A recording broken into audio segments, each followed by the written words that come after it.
Everyone, welcome to this video and welcome to अपना Sapna JRF. आज की इस वीडियो में कुछ बेहद ही ज़रूरी पॉइंट्स के बारे में मैं डिस्कस करने वाली हूँ कि जो अभी हमारा CSIR नेट लाइफ साइंस जून 2024 का एग्जाम हुआ था, उसकी अभी 1-2 दिन पहले ही आंसर की रिलीज कर दी गई है और आपने देखा है कि किस तरीके से आपका रिस्पॉन्स रहा है, कौन से क्वेश्चन गलत हैं, कौन से सही हैं, क्यों गलत हुए हैं और किस वजह से गलत हुए हैं। तो आंसर की आने के बाद मेरी बहुत सारे स्टूडेंट से बात हुई है और मैंने कुछ पॉइंट्स ऐसे हैं जो कि उन सभी के बीच में नोटिस किए हैं और ये वो स्टूडेंट है जिनका नहीं हुआ है, जून 2024 उनका क्रैक नहीं हुआ है। तो मैंने महसूस किया है कि कई सारे पॉइंट्स ऐसे हैं जो कि सभी में कॉमन है कि उनका एग्जाम क्यों नहीं हो पाया है। तो मैं चाहती हूँ कि यदि आप दिसंबर 2024 की तैयारी कर रहे हैं तो आप इन पॉइंट्स को बिल्कुल ध्यान से देखें और अपनी तैयारी के दौरान इन पॉइंट्स की होने की बिल्कुल 0% चांस रखें। इसीलिए वीडियो मैं अपलोड कर रही हूँ, रिकॉर्ड कर रही हूँ, ताकि तुम्हें इन सब बातों के बारे में पहले ही पता चल जाए कि कौन से ऐसे पॉइंट्स हैं जो तुम्हें भी एक तरीके से फेलियर का सामना करवा सकते हैं। बट अभी से तुम इन चीज़ों पे फोकस करोगे तो हो सकता है ये चीज़ें अवॉइड हो जाएं। तो बस यही आज की वीडियो का टॉपिक रहने वाला है कि ऐसे कौन सी चीज़ें हैं जिसकी वजह से आप जून 2024 में फेल हुए हैं, आप क्रैक नहीं कर पाए हैं। तो देखिएगा, सबसे पहली बात जो मैं बताना चाहूँगी कि target the less number of units. हालांकि आपको पता है, आपने एग्जाम दिया है जून 2024 का और दिसंबर 2023 का भी, वहीं से ही हमें कुछ इंडिकेशन नेट की तरफ से मिल रहे थे कि यूनिट्स अब ज़्यादा टारगेट करनी पड़ेंगी। पहले कम यूनिट में ही काम चल जाता था, लेकिन अब क्या है कि यूनिट आपको ज़्यादा टारगेट करनी पड़ेंगी। ऐसा इंडिकेशन कैसे लगा है?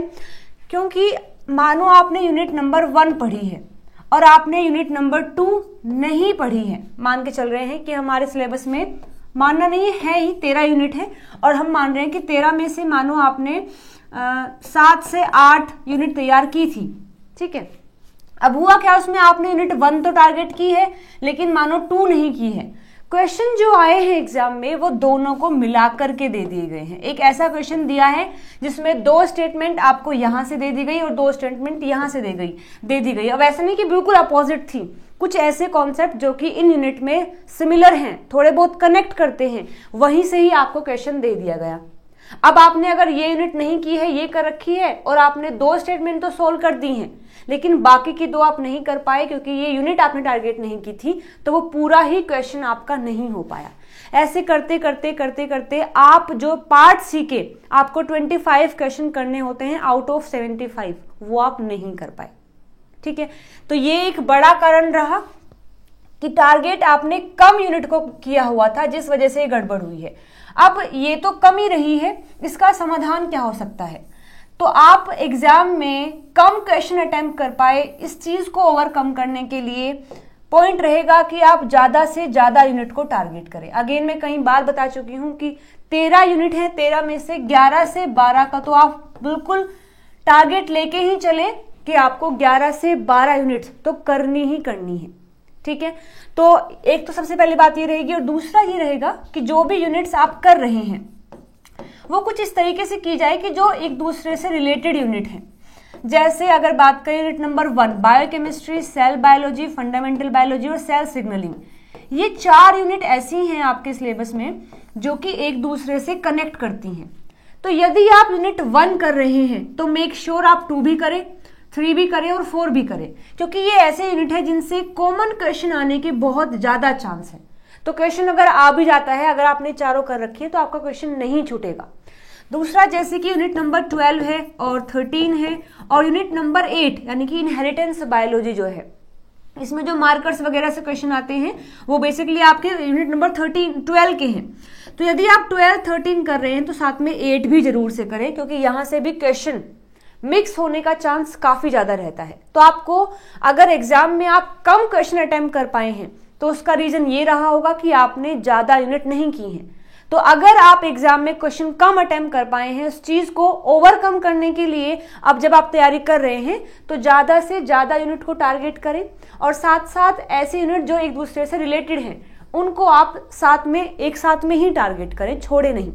तो एक सबसे बड़ा पॉइंट ये हो सकता है। तो जो आप तैयारी करना चाहते हैं आगे या फिर जिनको करनी है अभी, तो ये पॉइंट आपको बिल्कुल भी नेगलेक्ट नहीं करना है, इग्नोर नहीं करना है, ज़्यादा से ज़्यादा यूनिट आपको टारगेट करनी है, ठीक है।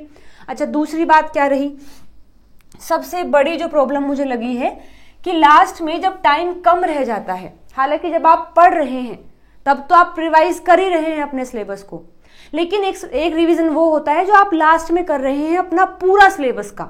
लास्ट इन द सेंस कि आपका मानो एग्जाम दिसंबर में है तो आप नवंबर में एक ऐसा रिवीजन करना चाहते हैं कि आपका पूरा सिलेबस रिवाइज हो जाए। अब मानो अगर आप 11 से 12 यूनिट टारगेट कर रहे हैं तो एक महीने में इन सभी यूनिट को रिवाइज करना जरूरी हो जाता है, लेकिन क्योंकि रिवाइज नहीं कर पाते, बड़ा सिलेबस होता है।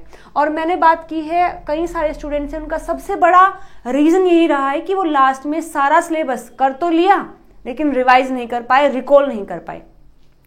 तो आपको ये चीज बिल्कुल अवॉइड करनी है। कैसे अवॉइड करेंगे?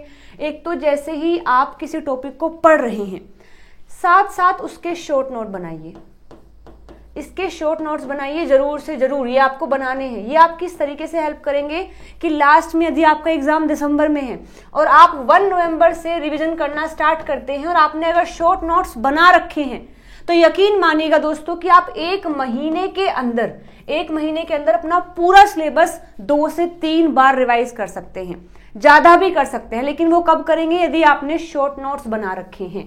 अगर आपने सारे जरूरी टॉपिक जो है उनके शॉर्ट नोट्स बना रखे हैं तो लास्ट के 1 महीने में भी अपना पूरा सिलेबस आप 2 से 3 बार रिवाइज कर सकते हैं, रिकॉल कर सकते हैं।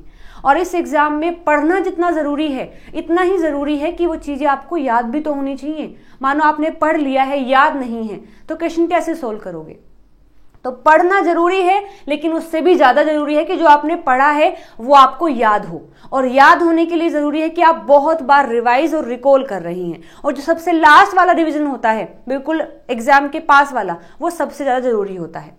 और उसके लिए जरूरी है कि आप शॉर्ट नोट्स अभी से अगर तैयार करते हुए चलेंगे तो लास्ट के टाइम में आपको दिक्कत नहीं होगी, आप सारा सिलेबस रिवाइज कर पाएंगे। और अगर आपको ऐसा लगता है कि बहुत सारा सिलेबस है, सबके शॉर्ट नोट्स नहीं बन पाएंगे, तो ठीक है, कोई दिक्कत नहीं है। जो ऐसे टॉपिक हैं जो हर यूनिट से बहुत जरूरी हैं, जिनसे हर बार क्वेश्चन आता है, आप केवल उनके नोट्स बना लीजिए। जैसे यूनिट नंबर 1 की बात करें तो आप एंजाइम्स के नोट जरूर बनाइएगा, शॉर्ट नोट्स। जैसे यूनिट नंबर 2 की बात करें तो सेल साइकिल है, रेगुलेशन है, उसके जरूर नोट्स बनाइएगा। जैसे यूनिट नंबर 6 की बात करें तो प्लांट हार्मोन्स के आपको जरूर शॉर्ट नोट्स बनाने हैं, जो जरूरी चीजें हैं वो आपको लिखनी है।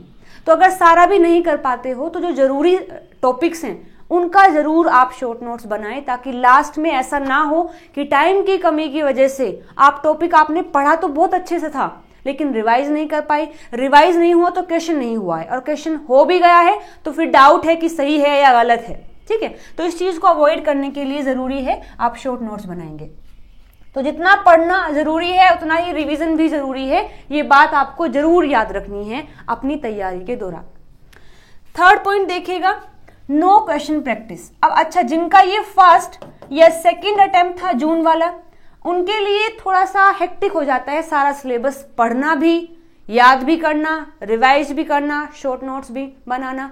तो फिर दिक्कत कहाँ आती है? क्वेश्चन प्रैक्टिस नहीं हो पाते। इतना सारा काम करना ऑब्वियसली बहुत बड़ा टास्क है, लेकिन क्वेश्चन प्रैक्टिस करना भी इतना ही जरूरी है। मानो आपने टॉपिक अपना पढ़ भी लिया, रिवाइज भी कर लिया, रिकॉल भी कर लिया, लेकिन आपने अगर ये नहीं देखा कि इस टॉपिक से जो मैंने पढ़ा है, याद किया है, यहां से किस टाइप के क्वेश्चन आते हैं, तो यकीन मानिएगा एग्जाम हॉल में जब आप जाएंगे और वहां से आपको कोई भी क्वेश्चन दिखेगा तो आप जरूर उस क्वेश्चन को गलत करके आएंगे या नहीं करके आएंगे, क्योंकि प्रैक्टिस करनी जरूरी हो जाती है। जो टॉपिक आपने पढ़ लिए हैं, याद कर लिए हैं, उनसे क्वेश्चन कैसे आते हैं ये कैसे पता लगेगा? जब आप क्वेश्चन प्रैक्टिस करेंगे। तो क्वेश्चन प्रैक्टिस करना बहुत जरूरी है। और सबसे पहले आप PYQs को करेंगे, सबसे पहले जो PYQs हैं आप उनको प्रैक्टिस करेंगे।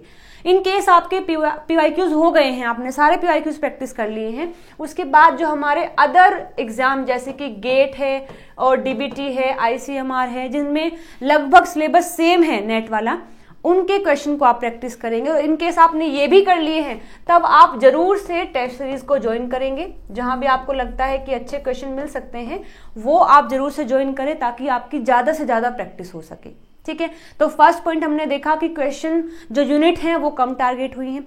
दूसरा हमने देखा कि रिवाइज नहीं हो पाया है। और थर्ड हम देख रहे हैं कि क्वेश्चन प्रैक्टिस नहीं हो पाए हैं। और fourth point, last but not least, जो मुझे लगा है कि सबसे बड़ी कमी है, पार्टी नहीं किया। क्योंकि हम लाइफ साइंस के स्टूडेंट्स हैं तो पार्ट ए में ऐसा समझते हैं कि सारा मैथ है, लेकिन ये आपका ये जो पॉइंट ऑफ व्यू है ये गलत है। पार्ट ए में टोटल मैथ नहीं है। पार्ट ए अगर आप थोड़ा ध्यान से पढ़ ले, जितना टाइम आप बी और सी को देते हैं उसका अगर 1% भी आप अपने पार्ट ए के लिए दे रहे हैं, अभी से स्टार्ट कर रहे हैं और लास्ट तक अगर आप करते हैं तो यकीन मानिएगा आप पार्ट बी में अच्छा स्कोर कर सकते हैं, जो आपकी बहुत अच्छे तरीके से हेल्प करने वाला है। आप हमेशा याद रखें कि आप कंपटीशन एग्जाम की तैयारी कर रहे हैं। ये एक ऐसा पेपर है जिसमें कंपटीशन है आपका, आपके जो दूसरे साथी हैं उनके साथ में। तो कंपटीशन में जरूरी है कि आप कुछ अलग करेंगे तो ही आप आगे बढ़ पाएंगे। और अलग करने से मेरा मतलब है कि लाइफ साइंस के बहुत सारे स्टूडेंट हैं जो पार्ट ए बिल्कुल भी नहीं करते हैं। तो यदि आप पार्ट ए कर रहे हैं तो आप ऑलरेडी कंपटीशन से थोड़ा आगे हो गए हैं। जो आपके साथ में तैयारी कर रहे हैं वो भी बी सी करेंगे, पार्ट बी और सी भी करेंगे, आप भी बी और सी कर रहे हैं, तो अलग कहाँ हुआ? अलग तो कुछ नहीं हुआ। अलग कब होगा? यदि वो पार्ट ए नहीं कर रहा है और आप पार्ट ए कर रहे हैं। और ऐसा नहीं है कि आपको पूरा दिन पार्ट ए पढ़ना है, नहीं। आप अगर दिन में अपना 1 घंटा भी पार्ट ए के लिए देते हैं तो यकीन मानिए ये आपकी बहुत अच्छे तरीके से हेल्प करने वाला है। आपको कंपटीशन से ही बाहर कर देगा। ये बाहर इन द सेंस कि आपको पॉजिटिव वे में बाहर कर देगा। जो आपके साथ में तैयारी कर रहे हैं उनसे आप पहले ही आगे हो जाएंगे, क्योंकि आपने पार्ट ए किया है, आप पार्ट ए के क्वेश्चन कर रहे हैं। ठीक है, तो ये भी सबसे बड़ी कमी मुझे देखने को मिली है। मैंने सबसे पहले ये पूछा, पार्ट ए किया था? नहीं। अब पार्ट ए नहीं किया तो कैसे काम चलेगा? पार्ट ए इसलिए थोड़ा ना कि स्किप करने के लिए है, पार्ट ए इसलिए है ताकि आप करो उसको। और सबसे बड़ी बात जो डर लगता है कि मैथ है, ऐसा नहीं है। बहुत सारे क्वेश्चन आपको पार्ट ए में ऐसे मिल जाएंगे जिनका मैथ से कोई लेना देना है ही नहीं। और अगर मैथमेटिकल पार्ट है भी पार्ट ए में, वो सारा ऐसा है जिसके फॉर्मूले आप याद करके क्वेश्चन प्रैक्टिस करेंगे तो आराम से पार्ट ए आप कर सकते हैं, कोई बड़ी बात है नहीं। ठीक है जी, तो ये 4 पॉइंट मैं उम्मीद करती हूँ आपको समझ आए होंगे और आप इनका जरूर ध्यान रखेंगे अपने दिसंबर 2024 की तैयारी के दौरान। यूनिट ज़्यादा टारगेट करनी है, रिवाइज के लिए आपको शॉर्ट नोट्स अभी से बनाने हैं, क्वेश्चन प्रैक्टिस करते हुए अभी से जाना है और साथ में पार्ट ए को भी अभी से करना है। अभी से यानी आज से ही आप इन सब चीज़ों पर ध्यान देंगे। पहले अपना डिसाइड कर लेंगे इतनी यूनिट टारगेट करनी है, शॉर्ट नोट्स बनाने हैं, रिवाइज करना है, रिकॉल करना है, प्रैक्टिस करना है और पार्ट ए को भी अभी से ही शुरुआत करनी है। ठीक है जी, तो ये कुछ ऐसे पॉइंट्स हैं जो मुझे लगा आप सभी को बताने ज़रूरी हैं। और सभी के लिए जो तैयारी फिर से स्टार्ट कर रहे हैं, all the very very best. Demotivation करने का कोई मतलब नहीं है। अगर आप वाकई चाहते हैं इस एग्ज़ाम को क्रैक करना तो लग जाइए अपनी आगे की तैयारी के लिए। चलिए तो फिर मिलते हैं अगली वीडियो में नए टॉपिक के साथ में। Till then bye bye, take care.